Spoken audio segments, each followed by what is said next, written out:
இப்போ நம்ம என்ன பார்க்க போகிறோம்னா பெருமாள் கோவிலில் கொடுக்குற புளி சாதம் மாதிரி நம்ம இப்போ செய்ய போகிறோம். அதே தான் ஃபஸ்ட் டைம் ட்ரை பண்ணுறேன் பாருங்கள்.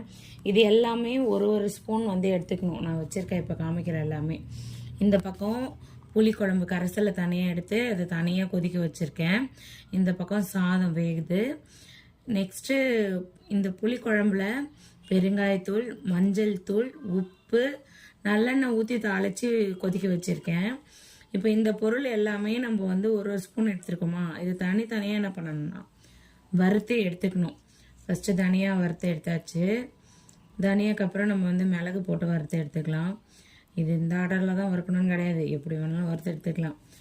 அது எல்லாம் ஒன்றா எடுத்து வைக்கவே அதெல்லாம் கொஞ்சம் கொஞ்சம் மிக்ஸ் ஆகிடுச்சு.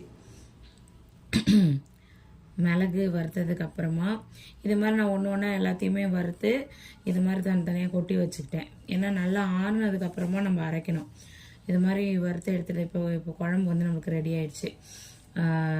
எண்ணெய் தனியாக குழம்பு தனியாக பிரிஞ்சு வந்துருச்சு. இப்படி வறுத்து எல்லாத்தையும் மொத்தமாக நான் என்ன பண்ணிட்டேன், இப்படி எடுத்து வச்சுக்கிட்டேன். நெக்ஸ்ட்டு வந்து வேர்க்கடலையை வறுத்து எடுத்துக்கலாம். வேர்க்கடலை வறுத்து எடுத்ததுக்கப்புறம் சாதம் வெந்துருச்சு. சாதம் வந்து வடித்து அதை நான் தனியாக ஒரு பாத்திரத்தில் எடுத்து வச்சுக்கிட்டேன். சாதம் நல்லா வந்து ஆறணும்.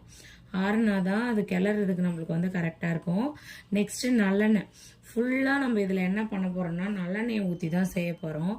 ஸோ நல்லெண்ணெய் ஊற்றிட்டு கடுகு போட்டுக்கலாம். கடலைப்பருப்பு போட்டு நல்லா ரோஸ்ட் பண்ணதுக்கு அப்புறமா கடலைப்பருப்பு கூட நம்ம இதில் நெக்ஸ்ட் என்னென்ன ஆட் பண்ண போகிறோம்னா உளுத்தம்பருப்பு, கடலைப்பருப்பு கூட கொஞ்சம் உளுத்தம்பருப்பு. நம்ம சில பேர் உளுத்தம்பருப்பு நிறைய போடுவாங்க, சில பேர் கம்மியாக போடுவாங்க. நம்மளுக்கு எந்த அளவுக்கு தேவைப்படுதோ அந்த அளவுக்கு நம்ம என்ன பண்ணிக்கலாம், இதில் போட்டுக்கலாம். ரைஸ் நம்ம எந்த அளவுக்கு எடுத்துக்கிறோமோ அதுக்கேற்ற மாதிரி போட்டுட்டு நெக்ஸ்ட்டு வந்து உளுத்தம்பருப்புக்கு அடுத்து நெக்ஸ்ட்டு நம்ம என்ன போட போகிறோம்னா காஞ்ச மிளகாவும் இதை கூட சேர்த்து வறுத்து எடுத்துக்கணும். காஞ்ச மிளகா போட்டு கொஞ்சம் நேரம் ரோஸ்ட் பண்ணதுக்கு அப்புறமா நெக்ஸ்ட்டு நம்ம என்ன பண்ணணும்னா கருவேப்பிலை போட்டு நல்லா ரோஸ்ட் பண்ணி எடுத்துக்கணும். இதெல்லாம் ஒரு பக்கம் ரோஸ்ட் பண்ணி எடுத்ததுக்கு அப்புறமா நம்ம தனியாக ரோஸ்ட் பண்ணி எடுத்துக்கல. அப்போ லாஸ்ட்டாக இப்போ என்ன ஆட் பண்ண போகிறோம்னா நம்ம கருவேப்பிலை தான் ஆட் பண்ண போகிறோம்.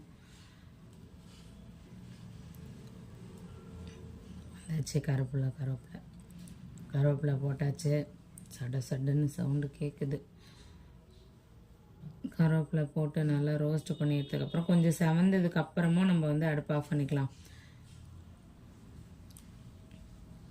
அடுப்பு இன்னும் செகரில் இன்னும் நல்லா ரோஸ்ட் பண்ணிக்கணும்.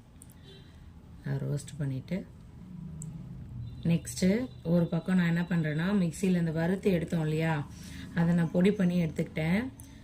நல்லா செம்ம வாசனை இந்த பொடி பண்ணி எடுத்துக்கிட்டு இப்போ நம்ம ஆற வச்ச சாதம் இருக்கு இல்லையா, அந்த சாதத்தை கூட குழம்பு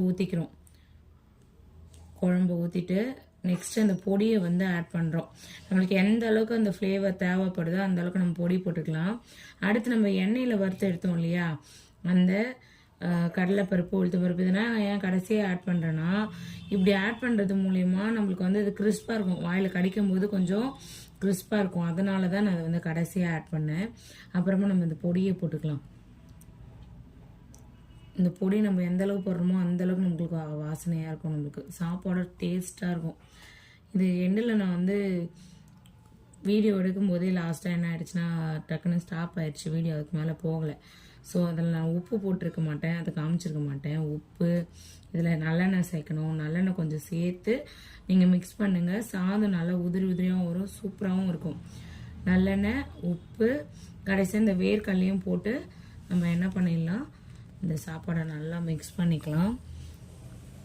இன்னும் எந்த அளவுக்கு நல்லா மிக்ஸ் பண்ணுறோமோ அந்தளவுக்கு தேவையான அளவுக்கு நம்ம அப்பப்போ நம்ம என்ன பண்ணணும், குழம்பையும் கொஞ்சம் ஆட் பண்ணிக்கணும். நம்ம கொஞ்சம் தான் ஊற்றணும். ஃபஸ்ட்டு மிக்ஸ் பண்ணி குழம்பையும் கொஞ்சம் ஆட் பண்ணிக்கலாம். நல்லா குழம்பு நல்லா ஆட் பண்ணிவிட்டு நிறைய ஊற்றணும். குழம்பு நிறைய ஊற்றினா தான் அந்த புளிப்பு டேஸ்ட்டோடு அந்த சாதம் சாப்பிடும்போது அவ்வளோ டேஸ்ட்டாக இருக்கும். புளி சாதம் ரெடி ஆயிடுச்சு. நல்ல சரியான வாசனை. ஆனால் அதை மிக்ஸ் பண்ணும்போது வேறு லெவல். டேஸ்ட்டு பண்ணேன், செம்மையாக இருக்குது புளி சாதம். கிட்டத்தட்ட மிக்ஸ் பண்ணியாச்சு. 90% வந்து ரெடி ஆயிருச்சு. நான் சொன்ன மாதிரி இதில் நீங்கள் உப்பு நல்லெண்ணெய் ஊற்றி மிக்ஸ் பண்ணுங்கள். இன்னும் வேறு லெவலில் இருக்கும். அப்பப்போ தேவைம்போது குழம்பு ஊற்றி மிக்ஸ் பண்ணி ரெடி பண்ணி எடுத்துக்கோங்க. புளி சாதம் வேறு லெவலில் வந்துருச்சு. இப்போது நம்மளோட பெருமாள் கோயில் ஸ்டைலில் புளி சாதம் ரெடி. பாய்.